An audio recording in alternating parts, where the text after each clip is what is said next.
Hi, I'm Sean Maurice Casey, and I'm a soon-to-be level design graduate, and I'm going to be taking you through the design, the process, the problem solving, and the iterations for my game, The Mechanical Pencil Terrorist, a comedy educational game starring the Stanley Parable's Two-Door Room and Auntie Donna's Mark Bonanno. The game's purpose is to teach concepts of game feel, UX, environmental, and some level design concepts, as well as teach the importance of polish, something that is commonly overlooked by fresh game developers. Concepts that would normally overlap with level design if we were to look at a Venn diagram, but aren't inherently level design itself. So talking about the level design of this game is a bit of a fun one. In the game, you play as a playtester invited into a studio to playtest a game, only for the designer and you to realize that the game is not very good, and the designer asks the player to help fix the game before an important investor meeting. Following William Pugh's design philosophy within treating the game like a stage to improvise on, and the player like an actor, the core gameplay loop after the introduction is essentially a light sandbox puzzle, so we really wanted the first interactions to be flexible based on the player's discovery. Within the earlier stages of developing this office level that you're seeing, we were open to hearing about the interactions that players were expecting in front of them at any given moment. The office is the epitome of this approach within our design. The initial conceptualization was created alongside my other designer using a digital whiteboard, drawing out the map and then spitballing props that could be in each room and the interactions that we could add to them. Here is the actual board, and you can kind of see where we put our ideas first up and then where the ones that were more tangible in scope, that were short, funny or quirky, but not overly distracting. We then formed a top-down map and ran a simple Dungeons & Dragons playtest with some players. This allowed us very early on to gauge the balance of interactions and allowed us to add in some extra interactions in areas where players felt that they liked a few more things to do, just like this fish tank here. From the moment the player loaded in, we really want to set the playful tone and the relationship between the player and the game, so I designed the player to spawn in staring at the loading screen.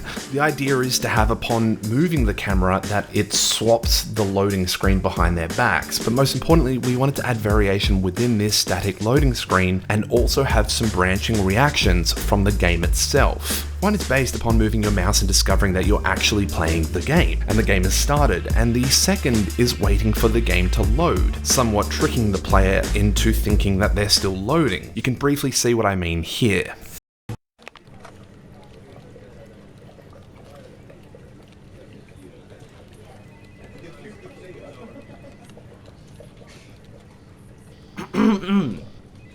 Hey, over here. There we go. Thanks for coming to playtest my game. Oh, hey, welcome. Thank you for coming to playtest my game. We actually found that this was a really useful thing to add in early into development. As our playtests, we found that there was almost a 50-50 split with our first-time players that experienced either of those reactions. And it was a really important lesson that we added to sequences and dialogue in later parts of our sandbox level. Now, I know this is a very small room and there's not a whole lot to it, but it was important that we left the player temporarily here for a moment. As the game embraces humor and playfulness, we really wanted a moment for the player to capture that tone and build relationship with the environment itself. We wanted to allow for nearly every object that you see in the room to really drill the message of game feel by building believable environments. Understandably, this isn't really needed for every game, and some of these are incredibly trivial. I think if we were to, possibly make every object interactable, the Hitman series, for example, would be one of the most complex games of all time. But for this, we felt that it was really important to drill that into our player demographic, which is up-and-coming game developers. The design of the office is relatively simple. We wanted to play with the space just a little bit though. We wanted tight corridors opening up to wider rooms. The player knows when they finally reach this computer room that their purpose is to play the game on the computer, but directly next to them is an open door and a long corridor. So long in fact that you can't actually see what's at the end of it. But we're inviting the player to do whatever they want. We are inviting them into that design philosophy to embrace being an actor. Now upon reaching the end of the corridor, we were really lucky lucky to use the infamous two-door room as a gag and loop the player eventually back into the main room, where the player is then potentially enticed into the tightly strung power cable behind the computer. Now, this is one of those other interactions, and by walking through that cable, it pulls out of the wall and the power goes out and the game crashes to a blue screen. This interaction repeats and evolves until the designer eventually removes the player's agency to pull that cable out. Again, we're really trying to hone in that message to the player that when designing your own games, try to anticipate unexpected player interaction and cater towards it early, even if it's trivial, as it may enhance their experience, and that's really what we're trying to create at the end of the day: experiences.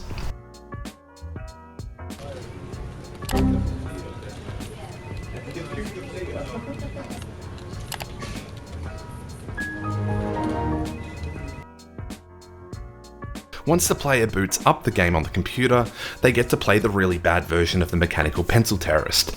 After a short time, or dying, the designer pulls them out and they are returned back into the office. Now, the designer here does have a monologue explaining the player's purpose to, fix the game. And I knew that trapping the player in a small room during a monologue was likely to not be that exciting. So I decided to spice up that moment by making the space messier, adding some frantic notes from the design team that are left all over the place and really capturing the tone of the designer and his team. But I knew that interaction, almost like a fidget-based interaction, was also needed. So I added an office basketball and hoop. It's a really silly interaction, completely pointless, but it's something that I used to have in the office back in my corporate life. Finally, the door is opened and the player is invited to fix the game, which leads us to the 3-phase level that is Ondas Falls.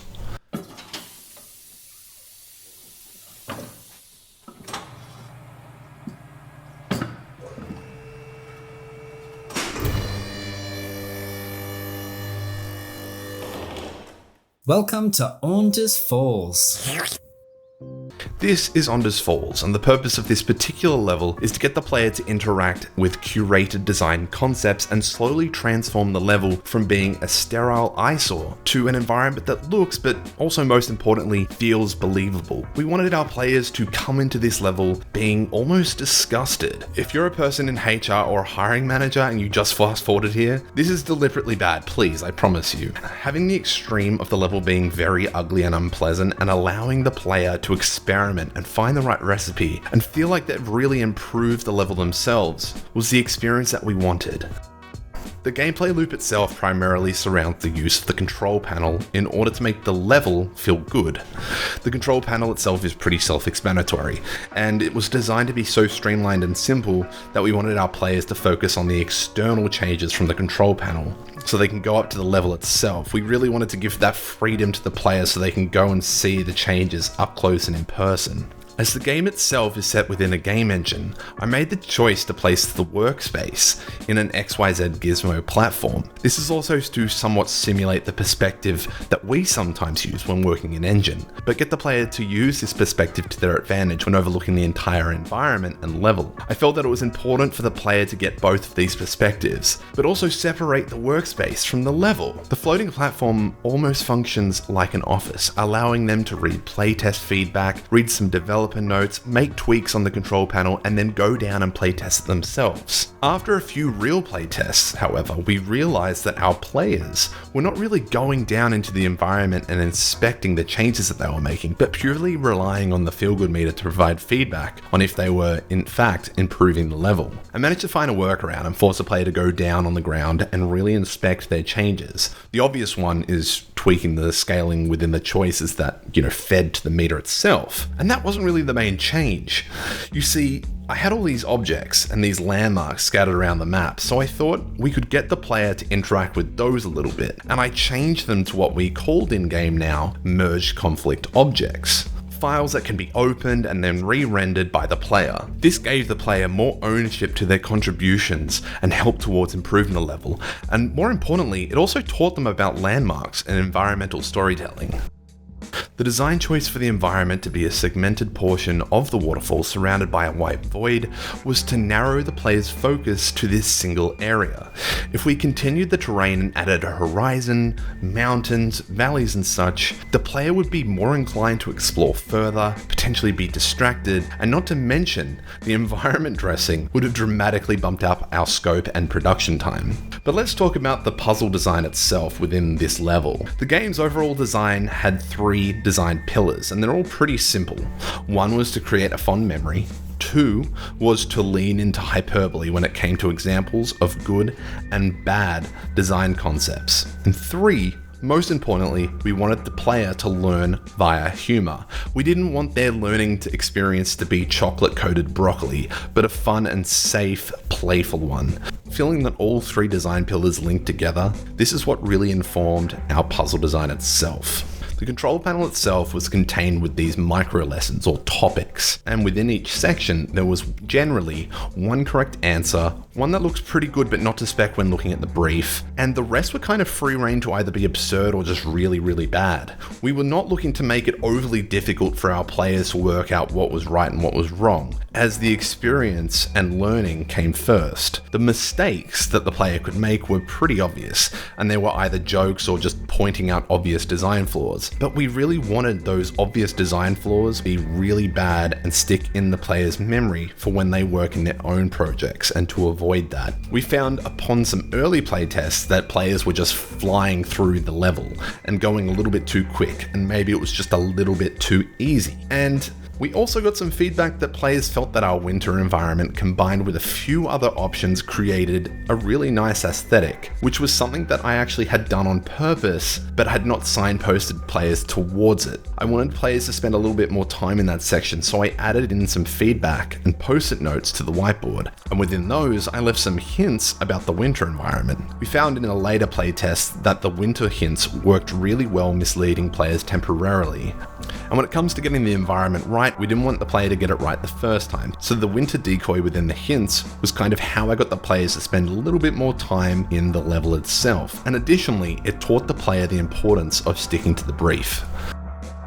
Each phase of the level finishes with a printout that comes out of the control panel, and on that it explains how the player met the brief, but also there are some QR codes, and when scanned it takes the player to YouTube tutorials and design talks on the topics that they just interacted with. The game only really touches the surface on these topics, and the technical side of things we thought might be more important to share externally rather than in the format of a game. Upon pulling the apply lever on the control panel, it takes the player to the next phase of that level. And within Ondas Falls, we have 3 phases. So each phase is a different kind of thematic lesson. And within the control panel, within that phase itself, it decreases in the things that the player can do, as we want the player to really start focusing on smaller, more polish-based topics. So in phase 2, we teach about game feels surrounding making water feel believable. So swimming physics, water physics, particle effects, sound filters like low pass filters, the deeper you go, all of that good stuff. In phase 3, we focus on teaching game feel on the topic of wind, which isn't kind of an object or a presence that you can visibly see, or at least until we teach it with particle effects, sound effects, and the like.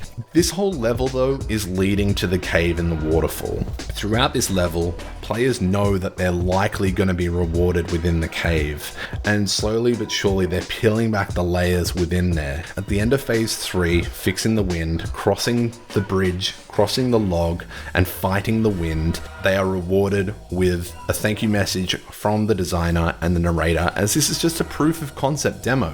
We made this over the course of 10 weeks with 3 designers and 2 programmers. I was the creative director, level designer, and sound designer for this game. Sound design is a whole other kettle of fish, and I'd love to talk about it another time.